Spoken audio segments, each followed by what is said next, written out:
En El despertar del loto se contarán historias reales, mezcladas con elementos de ficción. Hoy estamos conversando con Isabela, Luna y Juan Manuel. y nuestra invitada María Paulina, de la Universidad de Antioquia, una historiadora quien nos hablará sobre la lucha de la mujer en el trabajo durante el siglo XX. ¿Cómo estás el día de hoy? Hola, muy bien, ¿y tú? Me alegra que estés muy bien. Yo también me encuentro bien. Bueno, como mencionamos, nos gustaría que nos hablaras acerca de la mujer en todo el tema del trabajo durante el siglo XX en la ciudad de Medellín. Bueno, el trabajo de la mujer en la ciudad de Medellín empieza con los trabajos informales que hacen las mujeres, sobre todo de clase baja. Estos consistían en lavanderas, zapateras, niñeras y empleadas domésticas. Estos trabajos no eran bien remunerados y consistían pues en labores aprendidas desde el hogar, como es lavar la ropa, cuidar los niños y cocinar. Estas mujeres se apoyaban con este dinero a sus hogares, no buscaban como una independencia y pues seguían en el ámbito familiar. Por ejemplo, las empleadas domésticas funcionaban para las mujeres de clase alta y también en algunas ocasiones para las mujeres de clase media. Entonces, dentro de la sociedad de Medellín se ve pues una distinción entre cómo es el trabajo y qué mujeres son las que laboran. A pesar de esto, al inicio del siglo XX empieza la migración campesina, que hace que muchas mujeres de muchas partes de Antioquia lleguen a Medellín, donde empezó la industrialización. Estas empresas son empresas textiles en su mayoría, que empiezan a contratar mujeres por ser mano de obra muy barata. También son niños y niñas, pero en general son más mujeres. También están trabajando hombres, pero los hombres pues sí les pagan más. Entonces, en el siglo XX y con la industrialización, las obreras empiezan a ser la mano de obra principal, pero tampoco están buscando una independencia de los hombres. Estas solamente buscan apoyarse y la verdad también como un momento donde pueden salir de sus hogares. Dentro de las fábricas existía un modelo de control que eran las matronas. Estas mujeres en su mayoría eran hermanas de la presentación o de otras comunidades religiosas. Estas se utilizaban para vigilar a las obreras, estar pendientes de que no se mezclaran con los compañeros hombres y también qué hacían al salir de las fábricas, puesto que las fábricas en Medellín estaban pues cerca a barrios obreros y pues en estos barrios había muchas prostitutas. Entonces había una posibilidad de que se juntaran con ellas y pues empezaran esos caminos malos que no estaba de acuerdo con lo que se creía en la sociedad, debido pues de que la sociedad de Medellín en el siglo XX era demasiado conservadora y estaba más que todo unida a la iglesia. Estas obreras pues fueron demasiado importantes, tuvieron sus momentos de lucha también. A pesar de que las mujeres obreras eran tan importantes, también sufrían estigmas por estar fuera del hogar. Esos estigmas también se veían a las mujeres que trabajaban en la noche, como lo son las prostitutas. El estigma de la noche era muy importante en la ciudad, debido a, como ya mencioné, la comunidad religiosa y la iglesia estaba muy presente en cómo se debía comportar las mujeres y cómo debía de ser una familia. Por esto es muy importante la creación de la compañía telefónica en 1914, donde las mujeres empiezan a tener un rol muy importante puesto que se sigue el modelo estadounidense de la telefonista. Esta telefonista tenía la idea de que se sintiera como si al contestar el teléfono nos estuviera atendiendo una secretaria. Entonces era muy importante el tono de voz de la mujer y la presencia femenina. Para la compañía de teléfonos, las empleadas fueron su principal inversión y por esto se contrataban señoritas y mujeres de clase media que pudieran ser empleadas y se pudieran tecnificar. Ok, yo aquí tengo una pregunta que es si este trabajo de las telefonistas ya está formalizado o seguía siendo empleo informal. Aunque espera que nos está entrando una llamada. Aló, buenos días. Me estoy comunicando con las oficinas del Colombiano. Es que vean, en las empresas públicas de Medellín se formó un comité de telefonistas organizadas. ¿Quién habla? ¿Puede repetir lo que dijo? No se le escucha muy claro. Que en las empresas públicas de Medellín se formó un comité. ¿Quién es usted? ¿Cómo así que un comité? Vea, señorita, yo me llamo María Teresa Betancur Restrepo. Imagínense que se está armando un alboroto. Una prima mía por allá que trabaja en Medellín como telefonista nocturna me acaba de contar que se está armando un sindicato para que las dejen trabajar. ¿Cómo así? ¿Te refieres a la huelga del año de 1937 de las empresas públicas? ¿Usted conoce a la señora Mariela Garcés? Vea, ¿usted quién es? No, este no es el número del Colombiano. Ay, no. ¿Qué fue eso? ¿Quién era esa señora? Cata, colgo, no hay forma de llamarla otra vez. Sí, ese es el número, 586-875. El número marcado está errado. Por favor, verifíquelo e inténtelo de nuevo. Bueno, Luego de esta interrupción un poco inesperada, vamos a retomar el tema con María Paulina. Retomando la pregunta que te estaba haciendo ahorita, antes de la llamada, te iba a preguntar si el trabajo de las telefonistas ya era formalizado o más o menos en qué punto pues como se pasa del trabajo informal al trabajo formal en cuanto a las mujeres. Respondiendo a la pregunta, las telefonistas ya era un trabajo formal y además tecnificado.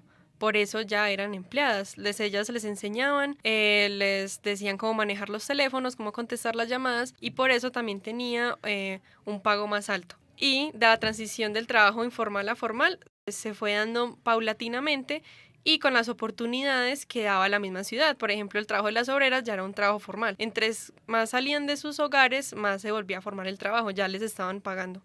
Yo tengo otra pregunta. ¿Ese trabajo tenía de alguna forma condiciones específicas para poder estar en él? Pues de pronto que les pidieran cierta edad o algo así. Sí, las telefonistas de Medellín cumplían con unos requisitos que eran pedidos por la compañía. Supuestamente o según ellos era para medir su salud, pero en realidad tenía unas tendencias machistas o sexistas, como lo era la edad. Tenían que ser menores de 25 años y mayores de 18 al momento de entrar. Ya cuando cumplían los 35 las tenían que echar y pues ellas estaban de acuerdo con eso. También tenían requisitos sobre su estatura, tenían que ser más altas de 1,60 y no podían pesar más de 60 kilos. Las mujeres telefonistas tenían un trato diferente a las profesiones que ejercían las mujeres en la sociedad. No necesariamente, pero al ser señoritas sí tenían un estatus diferente y pues se veía en cómo las trataban sus compañeros hombres y la misma compañía, que podría ser que era paternalista puesto que las tenían demasiado controladas y no querían que ellas tomaran el trabajo nocturno, ya que se encontraban con muchos peligros en la noche, también con sus propios compañeros, cosa que no se veía tanto pues con las obreras o pues, las prostitutas. Bueno, qué pena interrumpirlas otra vez, sino que nos está entrando otra llamada y quiero aprovechar este espacio para decirle a los oyentes que si tienen alguna pregunta para Paulina, vamos a dejar el espacio de las llamadas al final de esta emisión.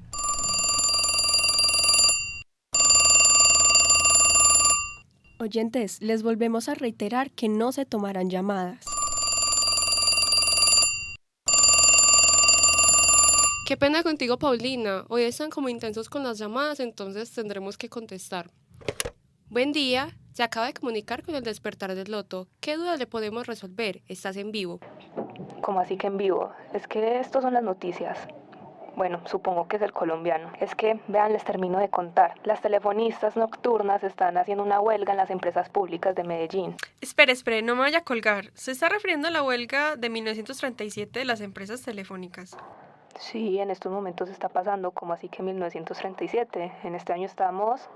Es que yo soy historiadora y yo estudié las telefonistas, y ese es el año donde estuvo la huelga de hambre de las telefonistas. Pues es que vea que ella está por allá aguantando mucha hambre porque es que no las quieren dejar trabajar y ellas quieren seguir, las quieren reemplazar por unas máquinas o yo la verdad no sé qué es eso. Venga, pero esas mujeres, ¿quiénes son? Según lo que entiendo, nos está llamando desde 1937, momento en el que empieza la huelga de las telefonistas debido a que van a automatizar la planta. Sí, eso es verdad. Mi prima me ha contado muchas cosas, ya de todo lo que me ha dicho ni me acuerdo, pero ella me dijo que estaban exigiendo un salario más justo porque no les estaban pagando lo suficiente, que también pues como trabajan de noche, ellas tienen que transportarse a sus casas y a esas horas eso es muy peligroso. Entonces que les dieran su línea del tranvía y que tuvieran un carro para que las lleve a la casa y lo mismo que las dejen jubilarse porque ellas se enferman y no, tienen que seguir ahí trabajando. Paulina, ¿sabes más de lo que está pasando en este momento? Sí, en ese momento las telefonistas estaban pidiendo 10 peticiones para que se cambiara su trabajo. La primera era garantías por si la empresa se volvía automática. La segunda, que se cambiaran las categorías, suprimiendo la tercera categoría de telefonistas. La tercera, la abolición de sanciones por incumplimiento del reglamento, debido a que cuando se equivocaban eran severamente castigadas. Un cuarto, aumento de salario. Quinto, la higienización de la planta debido a que estaba muy sucia. Sexto, que se conserven los puestos del administrador y las telefonistas jefes e instructoras debido a que querían quitar al administrador de la central y también querían abolir las jefes, quienes eran sean las líderes. Séptimo, franquicia en los tranvías mediante una patente que las identifique como empleadas de la empresa, para que estén más seguras en autos. 8, que las jefes nocturnas sean posesionadas y tengan derecho a cambio de turno. Noveno, derecho a jubilación por enfermedad, despido justificado, fuerza mayor y por la sustitución de la planta automática. Décimo, que no existan represalias a ningún empleado de la empresa que haya apoyado y sido parte de la huelga. En la segunda petición hablaste como de unas categorías, ¿cómo funcionaba eso? Las telefonistas estaban divididas en 3 categorías. La primera eran las telefonistas que ganaban más, quienes respondían más llamadas. La segunda categoría eran también las aprendices y las que ganaban menos dinero. Y la tercera fue una categoría que estuvo muy poco tiempo y ya ganaban de verdad muy poco dinero. Oigan, ¿y ese señor que hace acá? ¿Él sí tiene permitido escuchar todo esto? No, él es nuestro colega acá en el Despertar del Loto.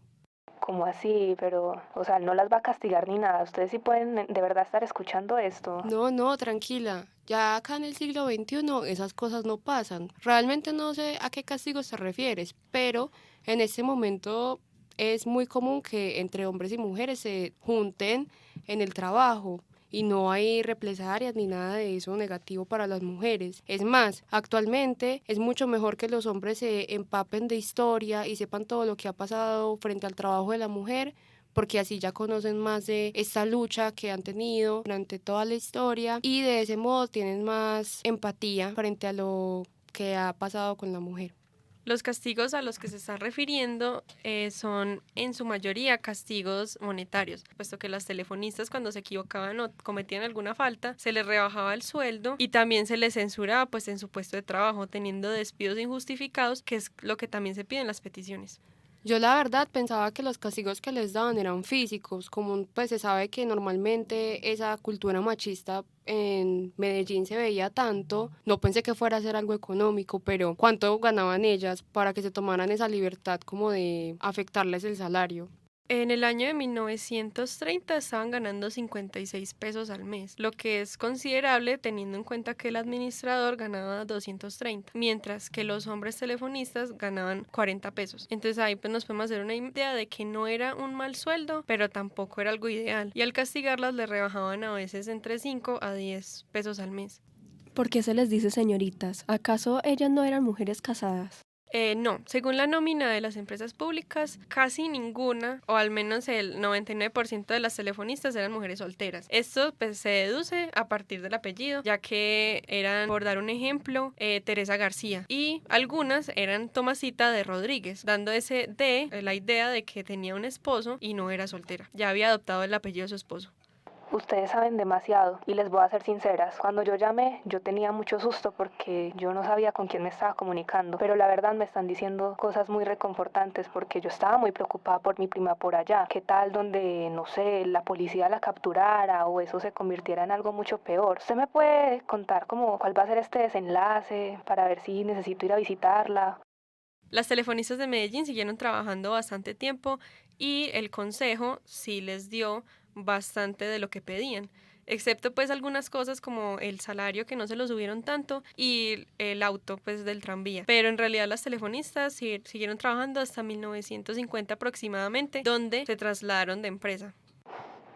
No, qué dicha, yo es que no, voy a ir corriendo a contarle a Mariela. No le vaya a contar nada, que ya como está va a salir todo muy bien para ellas. Ah, bueno, pues voy a confiar en usted, eso espero.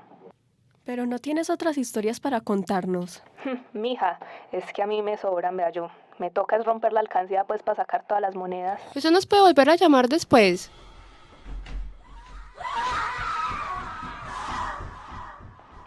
Ay, Virgen Santísima. Ay, no. Chao.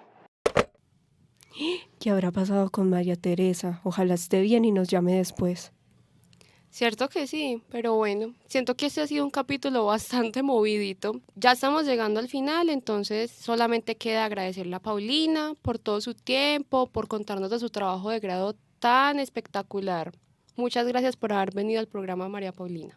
Muchas gracias a ustedes por invitarme. Es con mucho gusto. De hecho, todavía en la actualidad sigue la mujer en esta lucha frente al trabajo por tener más equidad frente a eso. Y nos parece importante que nuestros oyentes se nutran con toda esta información para que conozcan más de la historia.